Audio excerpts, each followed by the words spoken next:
It started as a joke. The kind you make when you're tired, lonely, and halfway through a bottle of cheap station whiskey. The orbital station Arrivos wasn't exactly the place to dream about romance. It was a cold, creaking tin spinning around the gas giant Lettuce, full of engineers, smugglers, and drifters. People came here to refuel, trade, or disappear, not to fall in love. I was stationed as a mechanic, patching up failing hulls and recalibrating broken thruster systems. My only real company was the humming of machines, the smell of burnt wiring, and the laughter of crews who always seemed to have someone waiting for them. So one night, drunk on solitude and liquor, I stood in the middle of the docking bay and shouted into the void. "Is there anyone out there who wants to marry me?" A couple of cargo loaders chuckled. Someone tossed a bottle cap at me, and the night went on like nothing happened. Or so I thought. The next cycle, a ship docked that didn't look like anything I'd seen before. Long, sleek, black as obsidian, with silver runes glowing faintly along its hull. The crew disembarked, if you could call it a crew. There was only one. Her. Tall, pale, with eyes that burned like twin embers and fangs that caught the light when she smiled. She didn't walk so much as glide across the docking platform, every step echoing with the weight of someone who owned the ground beneath her feet. And when her gaze fell on me, it was like being caught in gravity's pull. "You," she said, her voice low and melodic. "You called." I blinked at her, dumbfounded. What?" "You asked if anyone would marry you," she said, lips curving into something between amusement and hunger. "I accept." Everyone around us froze. The loaders, the smugglers, the drunks, they all watched with wide eyes as this alien vampire woman declared her claim. And in that instant, my joke became something else entirely. Middle. Her name was Vera Daleth, and she was not human. Not entirely, anyway. Her species, the Nocthera, were whispered about in spacer bars like myths. They were said to dwell in the dark regions between stars, thriving where radiation killed and light never reached. Predators, drinkers of blood, rulers of forgotten empires. And yet, here she was, standing in front of me, demanding marriage as if I had summoned her. I tried to laugh it off at first. "Listen, that was just a joke. I didn't mean." Her eyes glinted, and suddenly the words caught in my throat.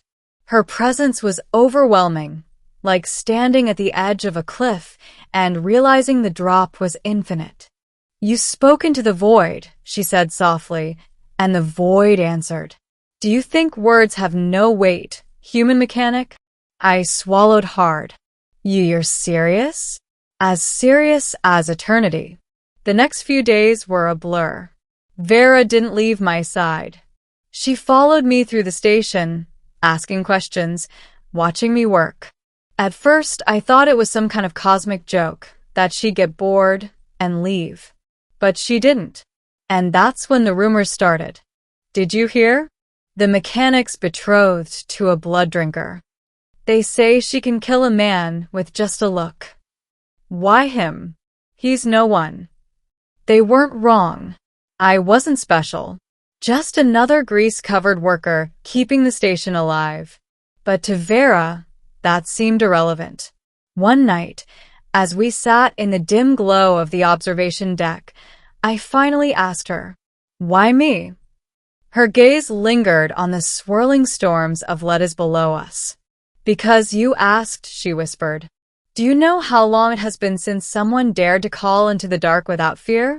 You shouted not for power, not for riches, but for companionship, for a love." I felt my face flush. That was a drunk joke. "To me," she said, her eyes meeting mine, "it was an invocation." But not everyone welcomed her. The station commander, a stern woman named Captain Reeve, pulled me aside. "Listen, Jaren," she said, her voice low. "Whatever this thing is, it's dangerous. The Nocthera don't mingle with humans. If she's here, it's for a reason. And I don't like it. I didn't invite her. I protested. She just showed up. Reeve's eyes narrowed. Then send her away before she decides to feed on half my crew. But how could I? She wasn't just some stranger anymore. Vera was woven into my days, into my thoughts. And though her presence terrified me, it also thrilled me in ways I couldn't explain. Still, danger came. One night, alarms blared through Arivos. A pirate fleet had emerged from the void, targeting the station for its supplies. Normally, we would have been helpless. Our defenses were old, our garrison thin. But Vera unleashed hell. I watched from the bay windows as her obsidian ship rose into the black, its runes blazing like fire. She cut through the pirate fleet like a predator among sheep. Their screams echoed through calm channels, silenced one by one until only debris drifted in the void. When she returned, her eyes glowed brighter, her fangs dripping with what I could only imagine was not metaphorical blood. And yet, when she looked at me, her expression softened. "You are mine," she whispered, "and I protect what is mine." For the first time, the crew didn't look at her like a monster. They looked at her like a savior. Ending. Weeks passed, and the bond between us deepened. I stopped thinking of her as the alien vampire who crashed into my life and started seeing her as Vera. Complex. Fierce. Lonely. Because beneath her power and her hunger, she was just as isolated as I had been. One night, back on the observation deck, she finally asked me the question I had been dreading. "Do you accept me, Jaren? Not as protector, not as monster, but as wife." I looked at her, really looked, at the woman who had terrified me, saved me, and made me feel alive in ways I hadn't thought possible. And I realized my joke had become the truest thing I had ever said. "Yes," I whispered. "I do." Her smile was unlike anything I'd seen before, radiant, almost human.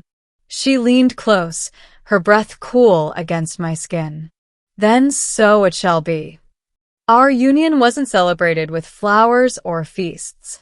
It was sealed in the quiet hum of a space station orbiting a storm-racked planet, under the watchful gaze of a crew that had gone from fear to awe. But as her hand slipped into mine, I knew something had changed. Not just for me, but for all of humanity.